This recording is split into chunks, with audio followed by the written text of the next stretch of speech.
उत्तर प्रदेश के शहर नोएडा में एक 27 साल की नौजवान युवराज मेहता की मृत्यु हो जाती और वो मृत्यु सिर्फ सिस्टम की लापरवाही के कारण होती।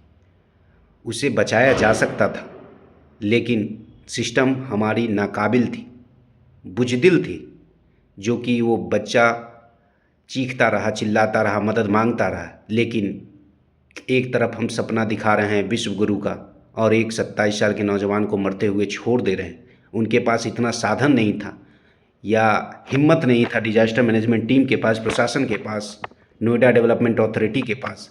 इतने हाईटेक शहर में एक नौजवान की जान ऐसे ही चली जा रही है जिसे मामूली तौर से बचाया जा सकता था, लेकिन किसी को भी कोई परवाह नहीं था, क्योंकि ये पता था कि कुछ होना नहीं है इस देश में। ज़्यादा ज़्यादा अधिकारियों का ट्रांसफ़र होगा, सस्पेंड होंगे, कहीं और जाके वही गंध मचाएंगे। लेकिन उस नौजवान की मृत्यु हो जाती है उनके पिता के सामने। सोचिए उस पिता पे क्या गुजरी होगी, जो बच्चा मदद मांग रहा है, जिसके कंधे पे बैठ के वो बच्चा खेला था, आज उसी कंधे पे उसकी अर्थी जाएगी। पिताजी बेचारे हेल्पलेस थे, वो कुछ नहीं कर पाए, वो मदद नहीं कर पाए अपने बच्चे की, क्योंकि हमारा सिस्टम सोया हुआ है, सिस्टम मर गया है। साफ कहा जाए तो अगर इसी देश में कोई उत्सव होता है तो उस पर हेलीकॉप्टर से फूल बरसाया जाता है, लेकिन क्या हेलीकॉप्टर पॉसिबल नहीं था? नहीं आ सकता था। इसलिए नहीं आ सकता था कि एक आम नागरिक था, उसकी जान की कोई कीमत नहीं थी सरकार के सामने। आपने नोएडा अथॉरिटी के सीईओ को सस्पेंड कर दिया, नीचे के अधिकारी को सस्पेंड कर दिया, तो फिर ये डीएम मेधारूपम कौन है? इसकी आज तक इस पर कार्रवाई क्यों नहीं हुई? क्या इसकी कार्रवाई इसलिए नहीं हुई क्योंकि ये chief election commissioner Gyanesh Gupta ji की बेटी है? क्या इसकी कोई जवाबदेही नहीं है? नोएडा में गौतम बुद्ध नगर की ये डीएम है, जहाँ पे ये सेक्टर 150 में घटना हुई है। इसके बिल्डर्स को विस्टन प्राइवेट्स लिमिटेड के अभय को गिरफ्तारी हो चुकी है।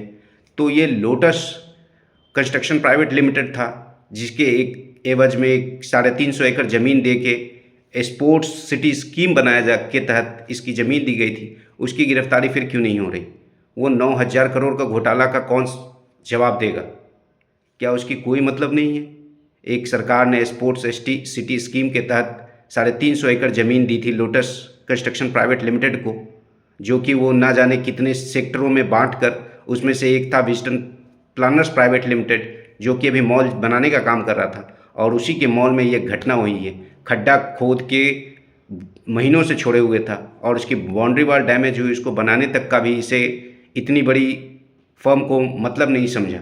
ना वहाँ पे स्ट्रीट लाइट की सुविधा थी। वहाँ के दादरी के विधायक ने, तेजपाल सिंह नागर ने इसकी शिकायत भी दर्ज की थी, लेकिन वहाँ के अधिकारियों ने उनकी रिपोर्ट्स, कागज़ को, उनके लेटर्स को डस्टबिन के डब्बे में डाल दिया।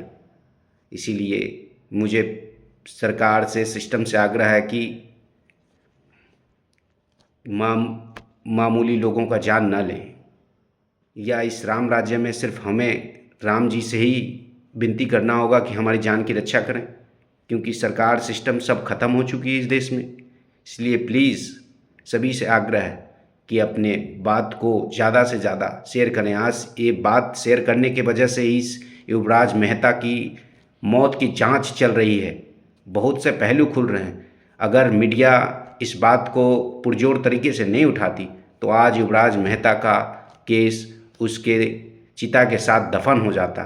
ना जाने ऐसा युवराज मेहता कितना आया इस देश में, कितना केसेस बनी, कोई सुनवाई नहीं है। इसलिए सभी से आग्रह है कि जागरूक रहें और अपनी बातों को ज़्यादा से ज़्यादा उठाते रहें।